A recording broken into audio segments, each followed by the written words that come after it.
ముందుగా ఈ రాష్ట్ర వైఎస్ఆర్ కాంగ్రెస్ పార్టీ అధినేత జగన్మోహన్ రెడ్డి గారు నన్ను ఈ రాష్ట్ర వైఎస్ఆర్ కాంగ్రెస్ పార్టీ అధికార ప్రతినిధిగా నియమించినందుకు హృదయపూర్వకమైనటువంటి ధన్యవాదాలు తెలియజేస్తా ఉన్నాను.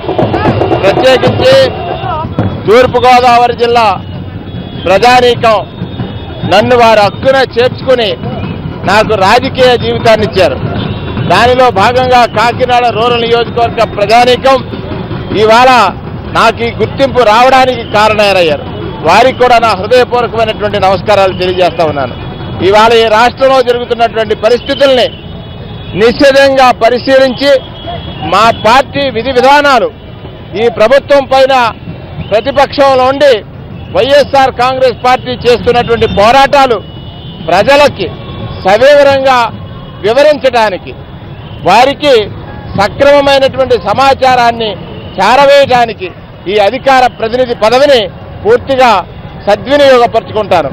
ఏ బాధ్యతనైతే జగన్మోహన్ రెడ్డి గారు నా భుజస్కంధాల పైన ఉంచారో వారి యొక్క నమ్మకాన్ని వమ్ము చేయకుండా వైఎస్ఆర్ కాంగ్రెస్ పార్టీ అభివృద్ధి కోసం, ప్రత్యేకించి ఈ రాష్ట్రంలో లక్షలాది కోట్లాది మంది వైఎస్ఆర్ కాంగ్రెస్ పార్టీ అభిమానులు ఉన్నారు.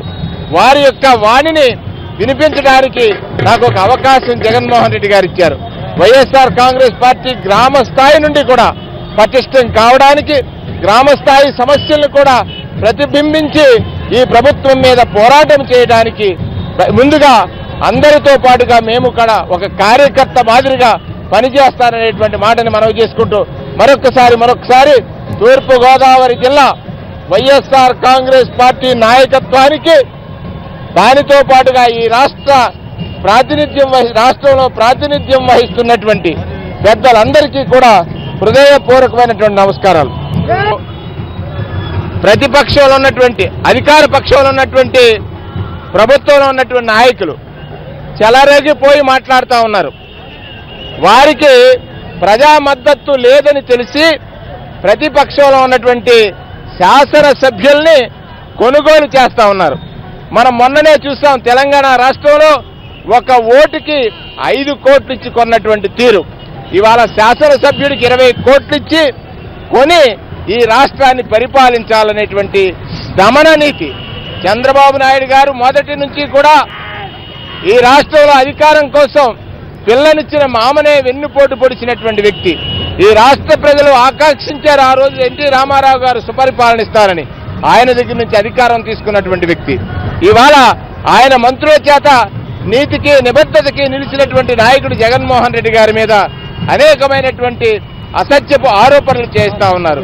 మీకంత ధైర్యం ఉంటే, మీరే నిజమైనటువంటి ప్రజా సంక్షేమాన్ని చూస్తూ ఉంటే, నిజంగా ఈ రాష్ట్రాన్ని అభివృద్ధి చేస్తూ ఉంటే ఎమ్మెల్యేలను కొనుక్కోవలసినటువంటి దుస్థితి మీకు ఎందుకు వచ్చిందని సూటిగా ఈ సందర్భంగా నేను ప్రశ్నిస్తా ఉన్నాను.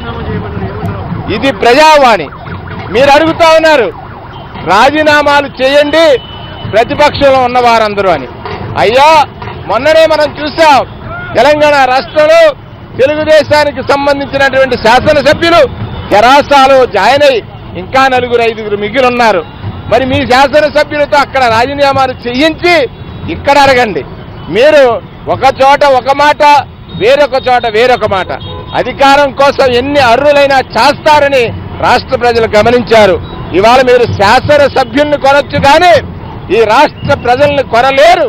ఈ రాష్ట్ర ప్రజల మనస్సుల్లో రాజశేఖర రెడ్డి గారు సుస్థిరంగా ఉన్నాడు. జగన్మోహన్ రెడ్డి గారికి రాష్ట్ర ప్రజానీకం యొక్క అండ ఉందనేటువంటి మాటని మనవి చేసుకుంటూ ఈరోజు అధికార ప్రతినిధిగా మొట్టమొదటిగా కాకినాడ పట్టణానికి విచ్చేసిన సందర్భంలో వేలాదిగా తరలి వచ్చినటువంటి ఈ వైఎస్ఆర్ కాంగ్రెస్ పార్టీ నాయకులు, అభిమానులు, కార్యకర్తలు, ప్రజలందరికీ కూడా హృదయపూర్వకమైనటువంటి ధన్యవాదాలు.